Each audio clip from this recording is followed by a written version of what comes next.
Hello everyone and welcome back to the channel.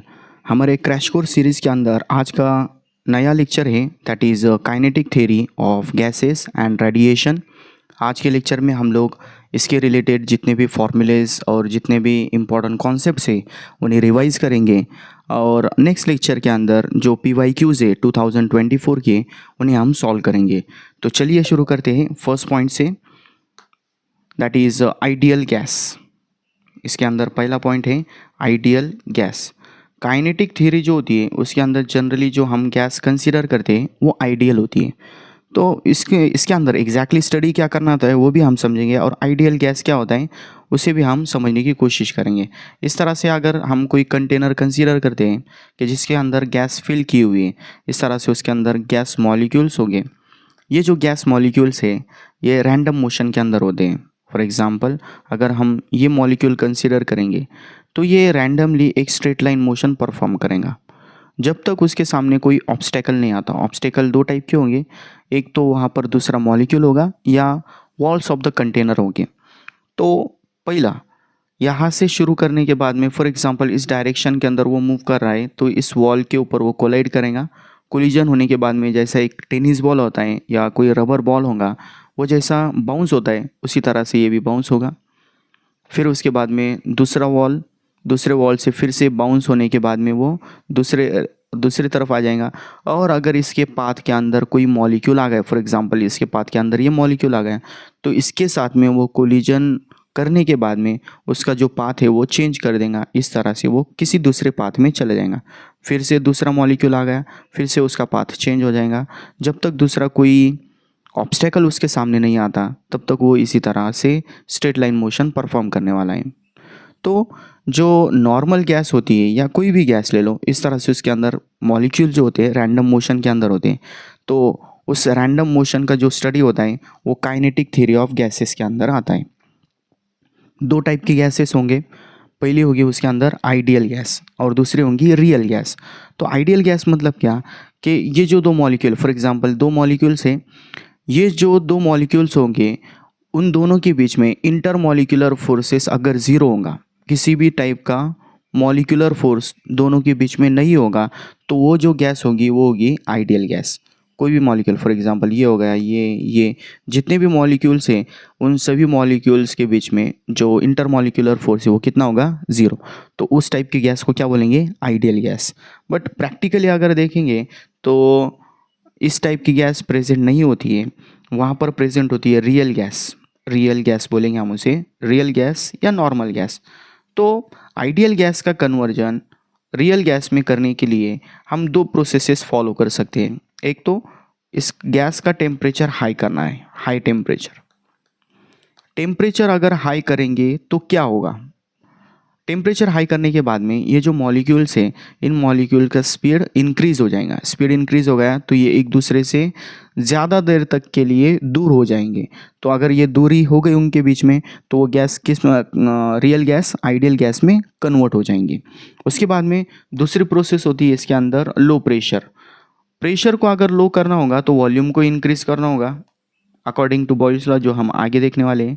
तो pressure अगर लो करेंगे तो इसके अंदर जो मॉलिक्यूल्स होंगे वो ऑटोमेटिकली एक दूसरे से दूर चले जाएंगे और आइडियल गैस का कन्वर्जन रियल गैस में हो जाएगा। ठीक है, इसके बाद में हम नेक्स्ट पॉइंट स्टडी करने वाले हैं that is different types of gas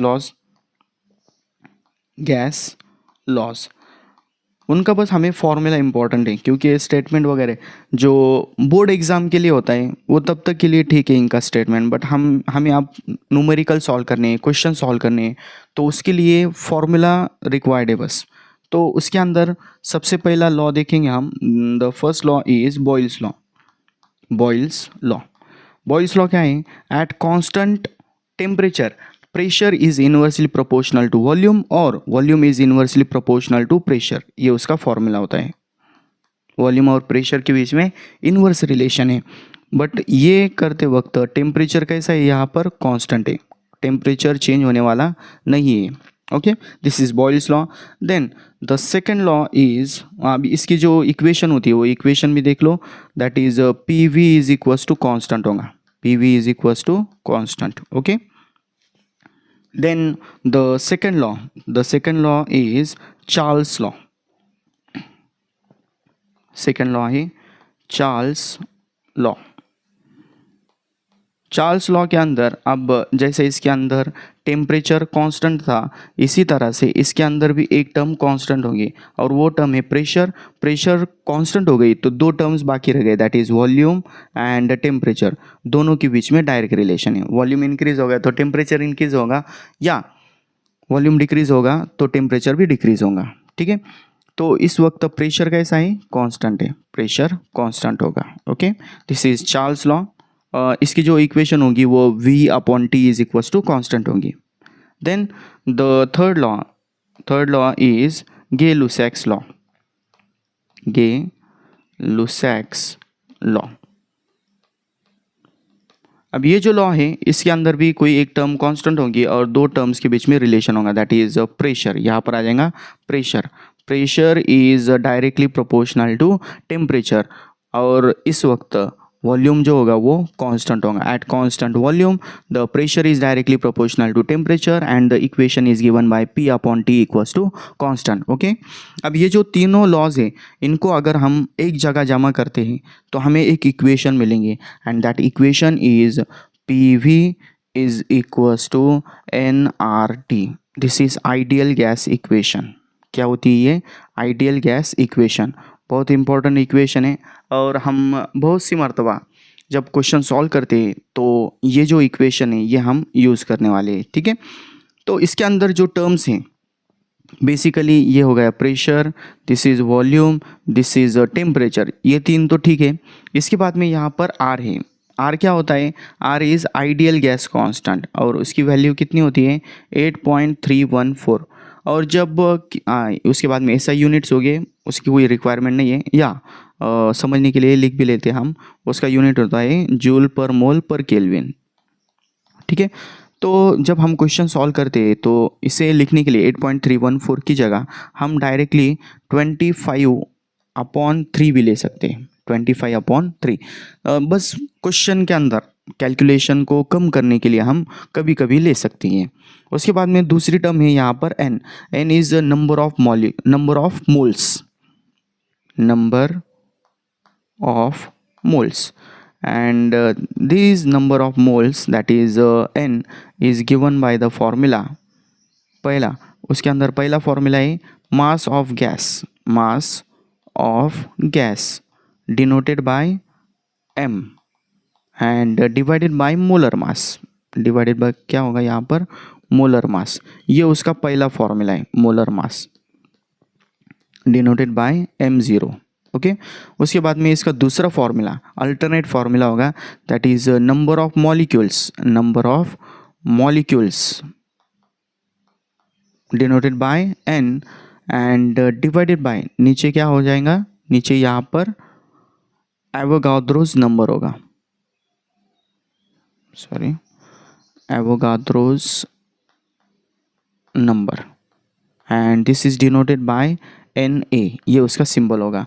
ये जो एवोगाद्रोज नंबर होता है ये कांस्टेंट वैल्यू होती है. कांस्टेंट वैल्यू जो होती है न्यूमेरिकल सॉल्विंग के टाइम दिया हुआ होता है, और अगर नहीं दिया होगा तो इसके लिए केमिस्ट्री के अंदर आप बहुत बार यूज़ करते हो, वहाँ से आप कर सकते हो.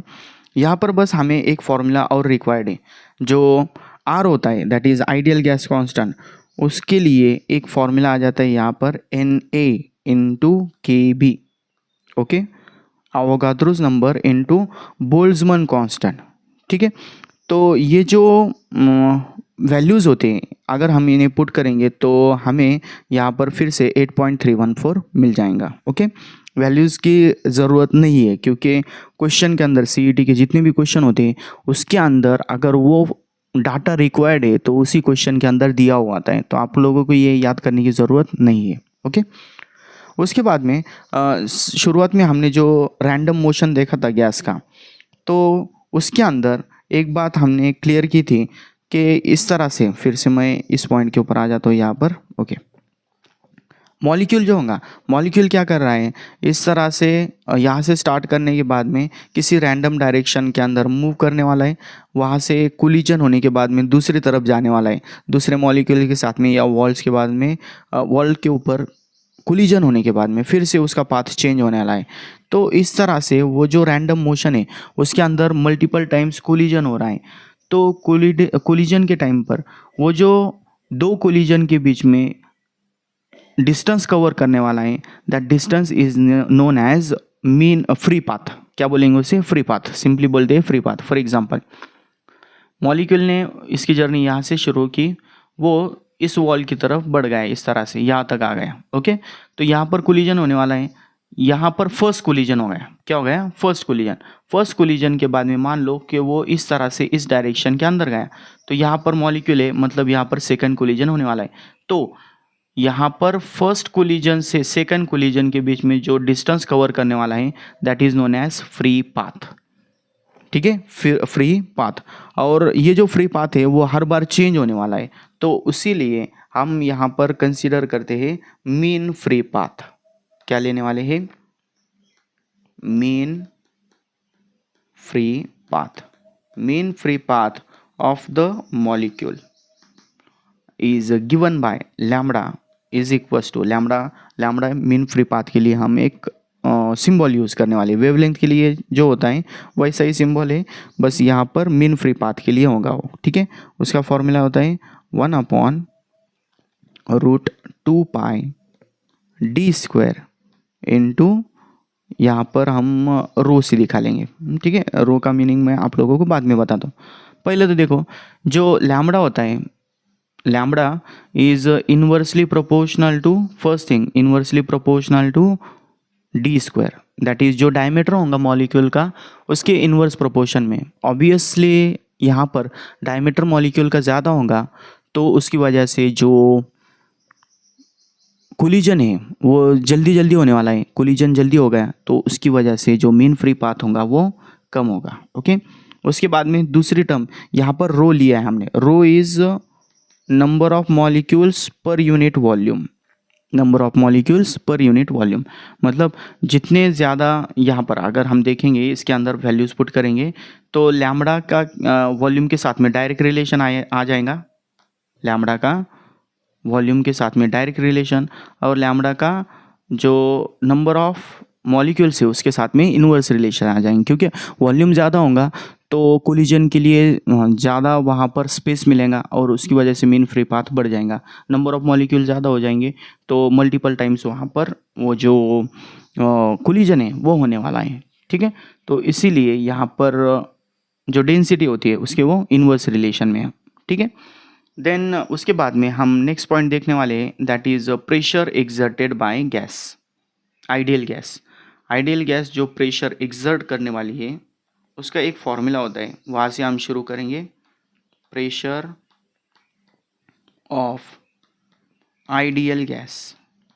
आइडियल गैस, जो गैस मॉलिक्यूल्स होते हैं वो कंटेनर के ऊपर एक टाइप का प्रेशर प्रोड्यूस करते हैं, क्योंकि उनका जो मोमेंटम होता है वो वॉल्स के साथ में शेयर किया जाता है, उसकी वजह से वहाँ पर प्रेशर प्रोड्यूस होगा। तो उसका फॉर्मूला जो होता है वो है P is equals to, that is pressure equals to mn v² bar divided by 3v। Okay, ये उसका फॉर्मूला है। अब समझ लो इसके अंदर क्या क्या टर्म्स हैं। पहला यहाँ पर m है, तो first thing is m is mass of gas molecule. m क्या होता है? Mass of gas molecule. दो m यूज़ करने वाले हैं हम। पहला उसके अंदर है मास ऑफ गैस मॉलिक्यूल है, बस ये गैस मॉलिक्यूल।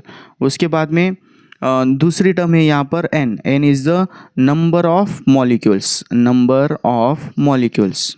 ठीक है, उसके बाद में नेक्स्ट टर्म है यहाँ पर v² बार क्या है? इसे फाइंड आउट कैसे करना होता है? अगर हमारे पास डिफरेंट मॉलिक्यूल्स की डिफरेंट स्पीड्स दी हुई है तो उसके लिए अगर मीन निकालना है तो मीन के लिए क्या करते हैं? जितनी भी टर्म्स प्रेजेंट है, फॉर एग्जांपल 3 टर्म्स प्रेजेंट है तो उसे हम कैसा करेंगे? उसे हम ABC से दिखाएंगे। A + B + C 3 टर्म्स थे, तो इसका मीन कैसा लेना है? डिवाइडेड बाय 3 करना है बस। Okay, number of observations divided by number of readings. ठीक है, यहाँ पर कैसा बोल सकते हैं हम लोग उसको? Total readings divided by number of readings, इस तरह से हम लोग उसे बोल सकते हैं। तो यहाँ पर 3 स्पीड है ना, तो फॉर एग्जांपल पहला स्पीड होगा V1, दूसरे का स्पीड है V2, तीसरे का स्पीड है V3 और कितने मॉलिक्यूल्स है 3 है, तो डिवाइड बाय 3 करेंगे। ठीक है, this is known as mean, इसे क्या बोलते हैं मीन। दूसरा होता है मीन स्क्वायर। मीन स्क्वायर मतलब क्या, पहले उसका स्क्वायर करना है, V1 square, V2 square, V3 square और फिर डिवाइडेड बाय नंबर ऑफ जो रीडिंग्स होंगे वो करना है, नंबर ऑफ ऑब्जर्वेशंस करना है। तो इसके अंदर स्क्वायर करने के बाद में मीन लिया जाता है, तो इसे बोलेंगे मीन स्क्वायर स्पीड। क्या बोलना है इसे, मीन स्क्वायर स्पीड। तो यहाँ पर जो है वो मीन स्क्वायर स्पीड है। और अगर हम इसका रूट लेते कैसा, जितनी भी रीडिंग्स है उसका स्क्वायर करने के बाद में उसका मीन अगर हम लेते, मीन डिवाइडेड बाय 3 किया और फिर बाद में उसका अगर हम स्क्वायर रूट लेते हैं तो ये हो जाएगा रूट मीन स्क्वायर। तो यहाँ पर मीन स्क्वायर है स्पीड का, उसे सिंपली क्या बोलेंगे हम, mean square, mean square.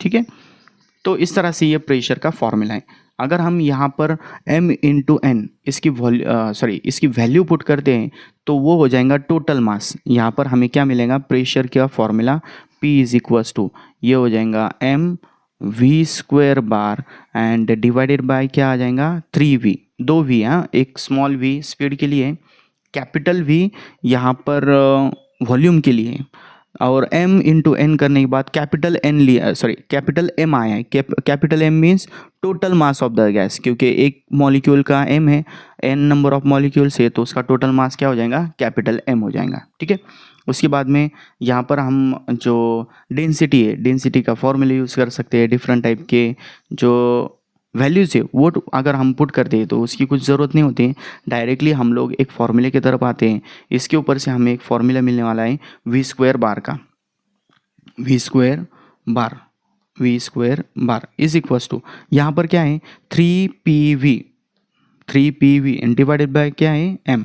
Okay, उसके बाद में अगर हम यहाँ पर PV की वैल्यू पुट कर दें तो PV की वैल्यू क्या हो जाएंगी, nRT, PV is equals to nRT होता है। सो डायरेक्टली हम इसका स्क्वायर रूट लेंगे, इसका स्क्वायर रूट, इधर स्क्वायर रूट और इधर भी स्क्वायर रूट, तो ये हो जाएगा हमारा VRMS, that is root mean square speed. VRMS is given by the formula square root of 3 PV की जगह क्या आ गया nRT और डिवाइडेड बाय यहाँ पर total mass of the gas आ जाएगा। n अपॉन m करने के बाद में हमें मॉलिक्यूलर मास मिलने वाला है, या जो मॉलिक्यूलर वेट मिलता है, तो उसको अगर हम कंसीडर करेंगे तो ये फॉर्मूला बन जाएगा 3RT upon m0। m0 is the molecular weight. Clear, इस तरह से ये जो हमें फॉर्मूला मिला है यहाँ का, ये मोस्ट इम्पॉर्टेंट है। बहुत बार हम लोग इसका रेफरेंस लेने वाले हैं। कभी कभी इसका कंपैरिजन जो स्पीड ऑफ साउंड है उसके साथ में किया जाता है। स्पीड ऑफ साउंड जो साउंड का चैप्टर है उसके अंदर भी मैंने आप लोगों को बताया था कि स्पीड ऑफ साउंड का जो फॉर्मूला होता है उसके साथ में इसे कंपेयर करना होता है। Speed of sound is given by square root of gamma RT upon m0। तो वहाँ पर जो फॉर्मूला था उसी से रिलेटेड यहाँ भी एक फॉर्मूला है, दोनों एक दूसरे के एनालॉगस है, दोनों के बीच में बस यहाँ पर 3 है तो यहाँ पर गामा है, ये फ़र्क है। ठीक है, देन उसके बाद में हम नेक्स्ट पॉइंट देखेंगे काइनेटिक एनर्जी का। काइनेटिक एनर्जी का फॉर्मूला क्या होता है, हाफ mv स्क्वायर। तो ये जो फॉर्मूला है देखो, ये वाला फॉर्मूला, तो इसे अगर हम हाफ m से मल्टीप्लाई करेंगे, हाँ दोनों तरफ हाफ m से मल्टीप्लाई करेंगे मतलब 1/2 mv स्क्वायर, तो यहाँ क्या मिलेंगे हमें, काइनेटिक एनर्जी। तो यहाँ भी हमें हाफ m से मल्टीप्लाई करना होगा, तो m कैंसिल हो जाएगा। तो यहाँ पर काइनेटिक एनर्जी जो होगी, काइनेटिक एनर्जी का फॉर्मूला क्या मिलेगा, kinetic energy, kinetic energy is given by kinetic energy KE is equals to, पहला फॉर्मूला मिलेगा m। यहाँ पर देखो मैंने आप लोगों को क्या बताया था, इसे m/2 से मल्टीप्लाई करना है, m कैंसिल हो गया तो डिवाइड बाय 2 है ऑलरेडी। तो फॉर्मूला क्या मिलेगा हमें, 3/2 P into V, 3/2 PV, PV is equals to क्या होता है nRT। तो इसका दूसरा फॉर्मूला आ जाएगा 3/2 NKB, यहाँ पर 3/2 nRT ले लेंगे और लास्ट में अगर हम R की वैल्यू पुट कर दे तो वो बन जाएगा, नहीं एक एक स्टेप से चलेंगे, 3/2 RT अपॉन यहाँ पर आ जाएगा NA, और लास्ट में एक फॉर्मूला लेंगे 3/2, वहाँ पर NA कैंसिल हो जाएगा, यहाँ पर मिलेगा हमें KB/T बोल्ट्जमैन कांस्टेंट के फॉर्म में। कैसा आ रहा है, PV की पहली वैल्यू पुट करेंगे nRT, ठीक है। तो nRT पुट करने के बाद में हमें क्या मिलेगा, RT अपॉन NA, देन यहाँ पर R की वैल्यू क्या होती है, NA KB, तो NA कैंसिल हो गया, तो यहाँ क्या मिलेगा हमें, KB। अब आप लोग बोलेंगे ये NA कहाँ से आया, जो स्मॉल n की वैल्यू क्या होती है, N अपॉन NA, तो ये एक मॉलिक्यूल के लिए हम कंसिडर कर रहे हैं, तो वहाँ पर n की वैल्यू 1 हो गई, तो इसीलिए मैंने डायरेक्टली ये स्टेप कंसिडर किए, ठीक है। देन इसके बाद में एक टॉपिक होता है दैट इज़ इक्विपार्टीशन थ्योरम। मैं आपको ओरली बताऊंगा एग्जैक्टली क्या होता है वो।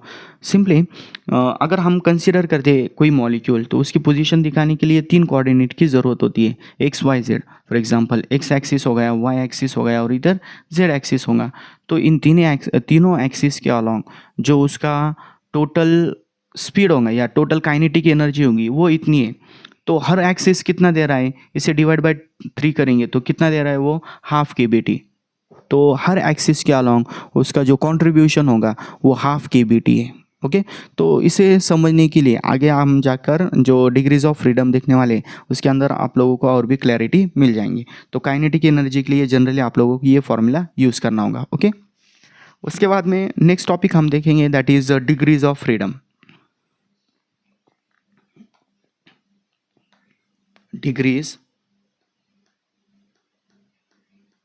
Degrees of freedom.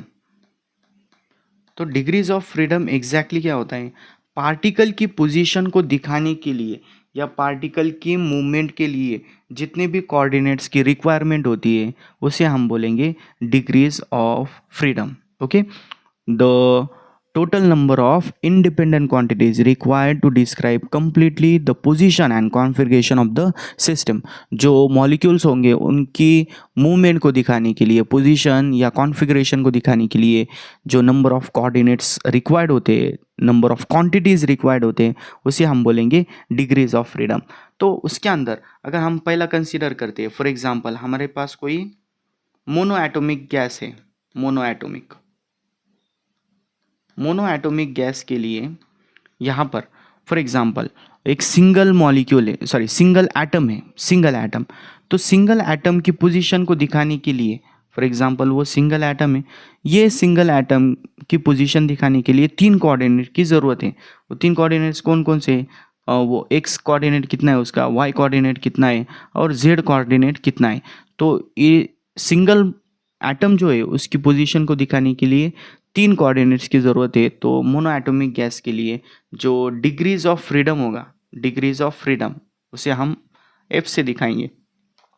Degrees of freedom F is equals to 3 है, ओके। उसके बाद में अगर हम दूसरा मॉलिक्यूल कंसीडर करते हैं या उसे हम बोलेंगे डाई एटॉमिक।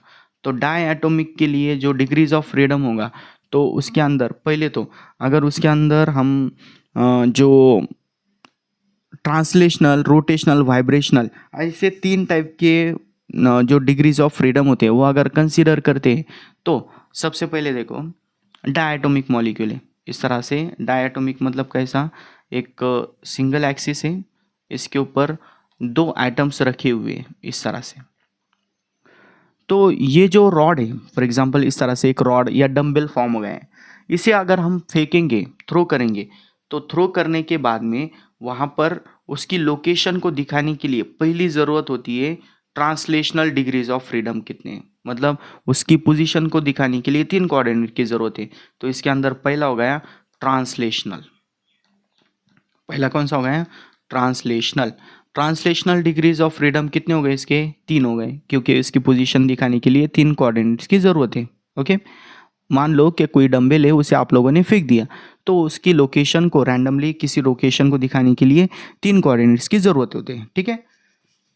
उसके बाद में अगर हम दूसरा, ये रोटेशन के साथ साथ में, सॉरी ये ट्रांसलेट होने के साथ में ये जो मॉलिक्यूल्स हैं वो खुद के एक्सिस के अलोंग इस तरह से रोटेट करने वाले हैं। ये जो मॉलिक्यूल्स है इस तरह से रोटेट भी करेंगे, जो डंबल आपने फेंका था वो इस तरह से रोटेट भी करने वाला है, ठीक है। तो रोटेट करते वक्त वो एक तो जिस डायरेक्शन में जा रहा है उसे परपेंडिकुलर या उसके पैरेलल डायरेक्शन के अंदर रोटेट होने वाला है। तो इसके 2 डिग्रीज ऑफ फ्रीडम कौन से हो गए, एक तो ये रोटेशन पॉसिबल है या ये रोटेशन पॉसिबल है। तो इसके अंदर जो रोटेशनल डिग्रीज ऑफ फ्रीडम है, रोटेशनल डिग्रीज ऑफ फ्रीडम है वो कितने हो जाएंगे, 2 हो जाएंगे, ठीक है। और लास्ट होता है ये जो मॉलिक्यूल्स हो गए वो जगह पर रुके हुए नहीं होते, वो इस तरह से वाइब्रेट करने वाले, अपने अपनी जगह पर वाइब्रेट करने वाले। तो 2 मॉलिक्यूल्स हैं तो उनकी वजह से यहाँ पर टोटल जो वाइब्रेशनल डिग्रीज ऑफ फ्रीडम है वो 2 हो जाएंगे, ओके।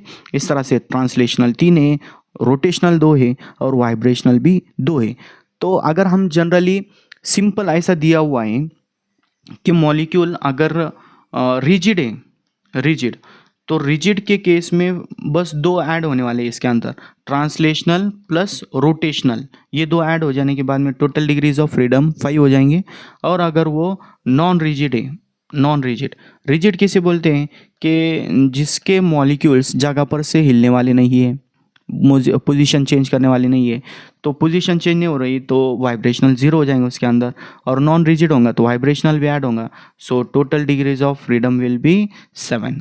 कितने हो जाएंगे, वो 7 हो जाएंगे। इस तरह से डायटोमिक के अंदर जो ट्रांसलेशनल, रोटेशनल एंड और वाइब्रेशनल, ऐसे 3 टाइप के जो डिग्रीज ऑफ फ्रीडम में वो हमें देखने मिलते हैं।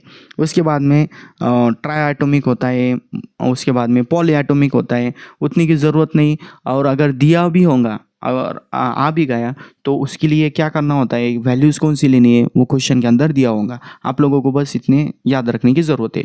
अब ये डिग्रीज ऑफ फ्रीडम का यूज़ करके हमें CP/CV फाइंड आउट करना होता है। ये CP/CV क्या होता है उससे पहले हम समझने की कोशिश करेंगे, CP एंड CV। तो उसके लिए सबसे पहले हम कंसीडर करेंगे specific heat capacity, specific heat capacity. Specific heat capacity means the amount of heat required to raise the temperature of the body by 1 degree Celsius। जो बॉडी होंगी, जो ऑब्जेक्ट होगा उसका टेम्परेचर 1 डिग्री सेल्सियस से increase करना है या decrease करना है, दोनों भी पॉसिबल है। तो उसके लिए जो अमाउंट ऑफ हीट रिक्वायर्ड है that is known as specific heat capacity, and that is given by Q is equals to formula होता है उसका SM डेल्टा T। जो S है, this S is nothing but specific heat capacity, okay. तो ये जो heat का formula है इसके ऊपर से हमें स्पेसिफिक हीट कैपेसिटी मिलने वाली है, that is S is equals to क्या मिलेगा formula, Q upon M delta T, Q upon M delta T। तो ये जो स्पेसिफिक हीट कैपेसिटी है इस फॉर्मूले के अंदर M आ रहा है, दैट इज जो ऑब्जेक्ट होगा उसकी क्वांटिटी दिखाने के लिए मास, किलोग्राम हम यूज़ करेंगे। जो फिजिकल क्वांटिटी है मास यूज़ करने वाले हैं और जो यूनिट है वो kg यूज़ करने वाले हैं। और अगर यहाँ पर जो मटेरियल है उसे दिखाने के लिए, उसकी क्वांटिटी को दिखाने के लिए मास की जगह अगर नंबर ऑफ मोल्स अगर कंसीडर करते हैं तो वो हो जाएगा मोलर स्पेसिफिक हीट कैपेसिटी, उसे बोलेंगे, दूसरी टर्म होगी मोलर स्पेसिफिक हीट कैपेसिटी। ये जो मोलर स्पेसिफिक हीट कैपेसिटी होंगी उसमें बस क्या करना है, इसकी जगह यहाँ पर सिंबल आ जाएगा C, that is specific molar specific heat capacity is equals to Q as it is हो जाएगा, M की जगह यहाँ पर N आने वाले नंबर ऑफ मोल्स और इनटू डेल्टा T। तो ये हो गई मोलर स्पेसिफिक हीट कैपेसिटी। उसके बाद में अगर वह 1 मोल मास है, 1 मोल अगर कोई मटेरियल दिया हुआ है और उसका टेम्परेचर 1 डिग्री सेल्सियस से चेंज करना है तो ये प्रोसेस कंप्लीट करते वक्त अगर वॉल्यूम कांस्टेंट होगा तो वो हो गया molar specific heat capacity at constant volume CV। और अगर इस वक्त अगर प्रेशर कांस्टेंट होगा तो वो molar specific heat capacity at constant pressure होगा, ठीक है। इस तरह से 2 टर्म आ गई और इन दोनों के बीच में का जो रिलेशन है that relation is given by Mayer's relation. कौन सा, मेयर्स रिलेशन। ये जो मेयर्स रिलेशन होता है तो इसके लिए एक सिंपल इक्वेशन होती है, that is CP minus C V is equals to R, molar specific heat capacity at constant pressure and volume is equals to क्या हो जाएगा यहाँ पर आर। और कभी कभी इसके नीचे जे ये सिंबल यूज़ किया जाता है। जे इज़ मैकेनिकल इक्विवेलेंट, क्योंकि जो स्पेसिफिक हीट कैपेसिटी होती है कभी कभी वो वर्क के ऊपर से आती है। वर्क का यूनिट जूल होता है और हीट का यूनिट कैलोरी होता है।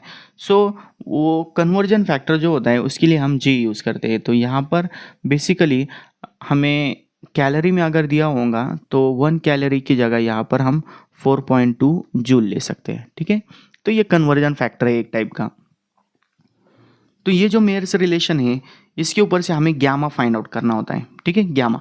तो ये फाइंड आउट करने की एक प्रोसेस है, सिंपल है, आप लोग बस समझ लो, इसे याद करने की ज़रूरत नहीं है। जो mono atomic diatomic question solving के टाइम आता है तो उस वक्त आप लोगों को मेमोराइजेशन की ज़रूरत नहीं है, समझने की ज़रूरत है। कैसे समझना है देखो, इस तरह से अगर हम कोई मोनो एटॉमिक गैस कंसिडर करते हैं, मोनो एटॉमिक, तो मोनो एटॉमिक गैस के लिए सबसे पहले इसके अंदर जो एनर्जी का फॉर्मूला होता है, एनर्जी कितनी होगी उसकी, एनर्जी का फॉर्मूला जो होता है वहाँ से हम शुरू करेंगे। That is U is equals to, formula क्या होता है 3/2 RT। क्या फॉर्मूला होता है 3/2 RT, जनरल जो हमने काइनेटिक एनर्जी देखी है वो। उसके बाद में CV जो होता है, CV is nothing but DU/dt। CV जो होता है वो क्या होता है, rate of change of sorry it is simply the change in energy per unit change in temperature. तो इसके अंदर U का जो फॉर्मूला है उसके अंदर बस हमें T जो है वो निकाल डालना है। तो ये अगर हम निकालेंगे तो क्या फॉर्मूला बन जाएगा 3/2 R। ओके, 3/2 R आ गया। तो इसके लिए हमने क्या किया है, यहाँ पर याद रखने के लिए देखो, जो फॉर्मूला है उसके अंदर ये अगर आप लोगों को याद नहीं आ रहा है तो इसके लिए क्या करना है, बस ये फॉर्मूला याद कर लो, F × R/2। मोनो एटॉमिक है तो मोनो एटॉमिक के लिए डिग्रीज ऑफ फ्रीडम कितने थे 3, तो उसे R/2 से मल्टीप्लाई किए कितना हो गया, तो वो वहाँ पर 3/2 R। उसके बाद में CP के लिए ये मेयर्स रिलेशन यूज़ करना है। मेयर्स रिलेशन क्या आ जाएगा, CP - CV is equals to R। तो यहाँ पर CP इज इक्वल्स टू क्या हो जाएगा CV + R। ठीक है, CV की वैल्यू कितनी है 3/2 R, और यहाँ पर प्लस R करेंगे तो ये क्या मिल जाएगा हमें 5/2 R। हो गया। इस तरह से CP के लिए मेयर्स रिलेशन लेंगे। पहली स्टेप क्या थी, जो CV है CV के लिए F × R/2 करना है, और इसके अंदर बस हम R ऐड करेंगे तो क्या मिलेगा हमें CP। और अगर इन दोनों का रेशो लेंगे तो उसके ऊपर से मिलेगा हमें एडियाबैटिक रेशो। क्या मिलेगा, एडियाबैटिक रेशो। एडियाबैटिक रेशो का फॉर्मूला क्या आ जाएगा फिर, gamma is equals to CP/CV is equals to, CP का फॉर्मूला क्या था 5/2 R, और CV का क्या था 3/2 R। तो R/2 कैंसिल होगा, ये मिलेगा हमें 5/3। सो मोनो एटॉमिक गैस होंगी तो उसके लिए हमें ये जो ग्यामा है, ग्यामा के लिए फॉर्मूला ये वैल्यू याद रखनी है, दैट इज़ 1.67 आता है। ये डायरेक्टली दिया हुआ होगा, बस क्वेश्चन सॉल्विंग के लिए जो डिग्रीज ऑफ फ्रीडम होते हैं वो कभी कभी हम लोगों को याद रखना है, बाकी ये जो वैल्यूज़ होते हैं वो ऑलरेडी गिवन होता है। ठीक है, उसके बाद में दूसरे टाइप की जो गैस है वो हम देखेंगे। तो 2 नंबर पे होती है, दैट इज़ डायएटॉमिक गैस। तो डायएटॉमिक गैस के अंदर सबसे पहले यहाँ पर CV का क्या बताया था आप लोगों को, CV के लिए क्या करना है, CV के लिए पहले हम रिजिड का देखेंगे। पहला रिजिड देखेंगे, उसके बाद में नॉन रिजिड का। तो CV का क्या बताया था आप लोगों को, F × R/2। Degrees of freedom कितनी है इसके, डायटोमिक के लिए डिग्रीज ऑफ फ्रीडम कितने होते हैं, दैट इज 5, और मल्टीप्लाई बाय क्या करना है R/2। सो 5/2 R आ गया। ओके, यहाँ पर जो आप लोगों को फॉर्मूला बताया था ना वो वाला 5/2 R आ गया। इसके अंदर अगर हम R ऐड करते हैं तो हमें क्या मिलेगा, CP मिलेगा।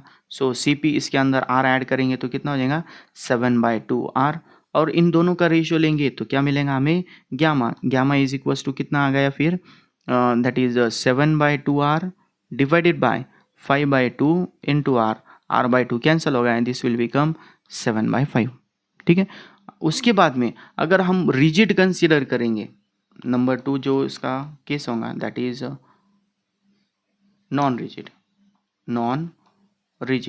नॉन रिजिड के अंदर ट्रांसलेशनल है, रोटेशनल है एज वेल एज वाइब्रेशनल है।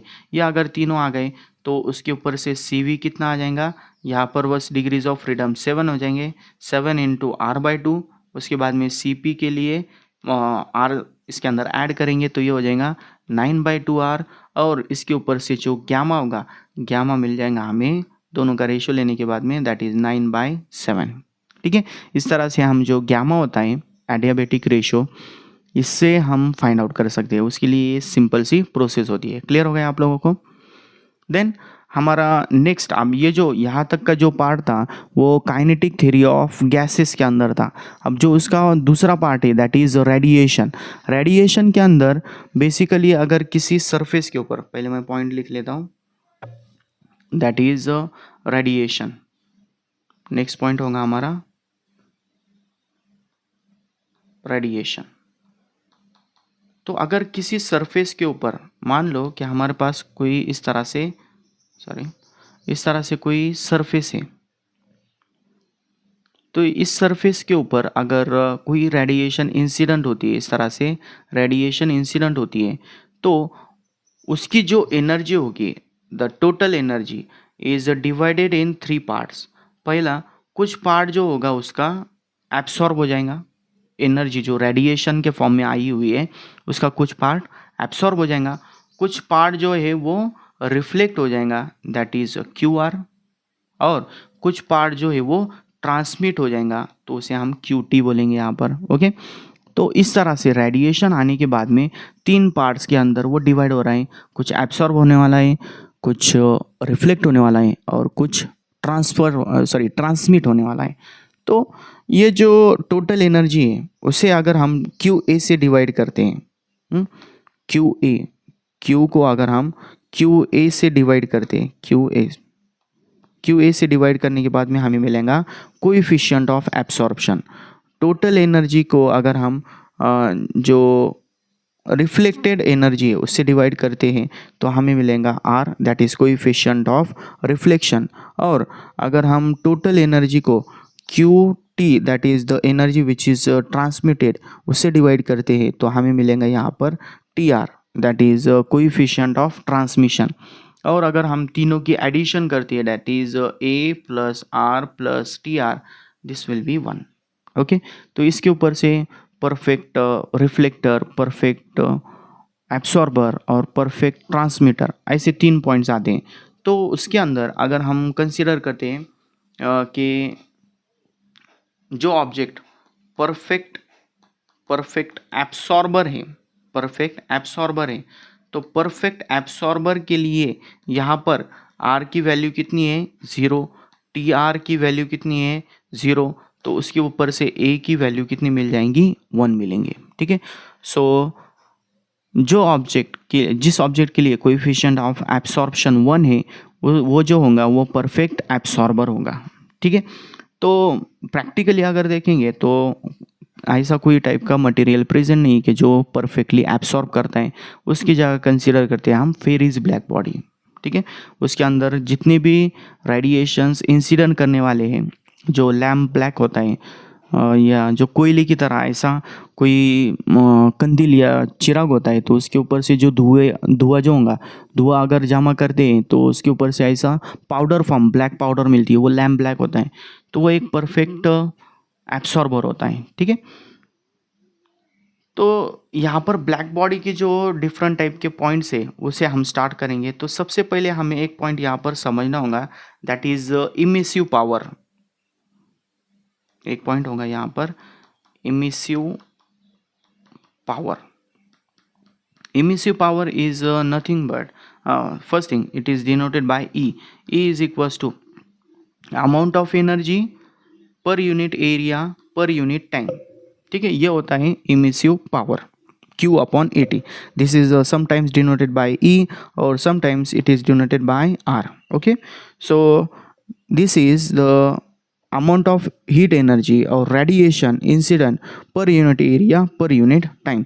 तो अगर हम यहाँ पर दो एमिसिव पावर कंसिडर करते हैं, that is emissive power of any body divided by emissive power of perfectly black body, तो इसके ऊपर से हमें मिलेगा E is nothing but emissivity. ये क्या होता है? एमिसिविटी, और दिस इज एमिसिविटी और this is also known as coefficient of emission. ठीक है, तो यहाँ पर जो किरचॉफ्स लॉ है वो क्या बोलता है? साइमल्टेनियसली अगर कोई ऑब्जेक्ट एब्सॉर्ब करने वाला है तो उसी टाइम के ऊपर वो एमिट भी करने वाला है। Coefficient of absorption is equals to coefficient of emission होता है। ठीक है, इसके बाद में बस दो लॉज रह गए। पहला लॉ है इसके अंदर, that is Wien's displacement law. Wien's displacement law, ये जो लॉ है वो लॉ क्या बोल रहा है इसके अंदर कि जो स्पेक्ट्रल डिस्ट्रीब्यूशन होता है, स्पेक्ट्रल डिस्ट्रीब्यूशन मतलब क्या कि अगर हम कोई ग्राफ प्लॉट करते हैं परफेक्ट ब्लैक बॉडी के लिए, हम वेवलेंथ का और जो रेडियंट पावर है देखिए हमने आर, इन दोनों के बीच में रिलेशन निकालते हैं तो वो ग्राफ कुछ इस तरह का होता है। ठीक है, तो सॉरी इस तरह का कोई ग्राफ मिल गया। तो यहाँ पर एक पर्टिकुलर पॉइंट के लिए लैम्बडा की एक पर्टिकुलर वैल्यू के ऊपर जो रेडियंट पावर होती है वो मैक्सिमम मिलती है। तो ये जो वैल्यू होगी यहाँ पर, जो वैल्यू मिल रही है, this is nothing but lambda max. Maximum value of wavelength नहीं, value of wavelength for which radiant power is maximum, that maximum value of radiant power, that is lambda max, is inversely proportional to temperature। और proportional sign अगर निकालना है तो यहाँ पर हमें कोई कांस्टेंट लेना पड़ेगा, तो उस कांस्टेंट के लिए हम यहाँ पर यूज़ करेंगे b। तो फॉर्मूला बन जाएगा lambda max is equals to b upon t। this b is known as Wien's constant and the value of b is 2.897 into 10⁻³ metre kelvin. Okay, ये वैल्यू भी दी हुई होंगी, बस हमें ये रिलेशन यूज़ करना है। कौन सा रिलेशन है कि जो लैम्बडा मैक्स होगा कि जिसके लिए वेवलेंथ की ऐसी वैल्यू जिसके लिए रेडियंट पावर मैक्सिमम है, जो रेडिएशन है वो मैक्सिमम मिल रही है, तो वो टेम्परेचर के इनवर्स प्रोपोर्शन में होगा। Okay, then our last point is Stefan Boltzmann law, और सिंपल इसे स्टीफन्स लॉ भी बोल सकते हैं शॉर्टकट के अंदर। स्टीफन्स लॉ, जो स्टीफन्स लॉ होता है वो क्या बोल रहा है यहाँ पर कि परफेक्ट ब्लैक बॉडी अगर होगी तो उसके अंदर जो इमिसिव पावर है दैट इज आर की वैल्यू क्या होती है? Q upon AT। Emissive power is directly proportional to fourth power of absolute temperature. Proportional sign निकाले तो वहाँ पर एक कांस्टेंट आ जाएगा सिग्मा मल्टीप्लाई बाय T⁴। ये जो सिग्मा होता है, sigma is nothing but Stefan's constant, और इसकी वैल्यू होती है 5.67 इंटू 10⁻⁻8। ठीक है, 5678 इस तरह से ये वैल्यू होती है। तो ये जो फॉर्मूला है ये परफेक्ट ब्लैक बॉडी के लिए है, तो इसके ऊपर से जो पावर होगी दैट इज उसे हम क्या बोल सकते हैं? हीट इमिटेड, और simply that is power radiated Q upon T is equals to कितना होगा? ये Q अपॉन T रहेगा तो ये होगा A sigma T⁴। Main formula ये वाला है, ये वाला। इसके ऊपर से हम लोग जो रिक्वायर्ड वैल्यू है, क्वांटिटी है, वो फाइंड आउट कर सकते हैं। ठीक है, और अगर यहाँ पर नॉर्मल बॉडी अगर होंगी, नॉर्मल और ऑर्डिनरी, सॉरी इसे हम क्या बोलेंगे? Ordinary body, for ordinary body के लिए यहाँ पर हम सिंपली ई से मल्टीप्लाई कर सकते हैं। Q अपॉन T का जो फॉर्मूला होगा उसके अंदर यहाँ पर E से मल्टीप्लाई करने के बाद E A सिग्मा T⁴ मिलेगा। ठीक है, this is simply Stephen Boltzmann law. Clear हो गया? तो इस तरह से हम लोगों ने जो KTG एंड रेडिएशन का चैप्टर है वो कंप्लीट कर लिया है। तो जो चैप्टर के अंदर कोई अगर आप लोगों को डाउट आया होगा तो आप लोग कमेंट्स के अंदर पूछ सकते हो, और इसके बाद में जो नेक्स्ट लेक्चर होगा उसके अंदर हम 2024 के जो PYQs है उन्हें हम सॉल्व करेंगे। तो मिलते हैं नेक्स्ट वीडियो में, तब तक के लिए पढ़ाई करते रहिए। Thank you so much.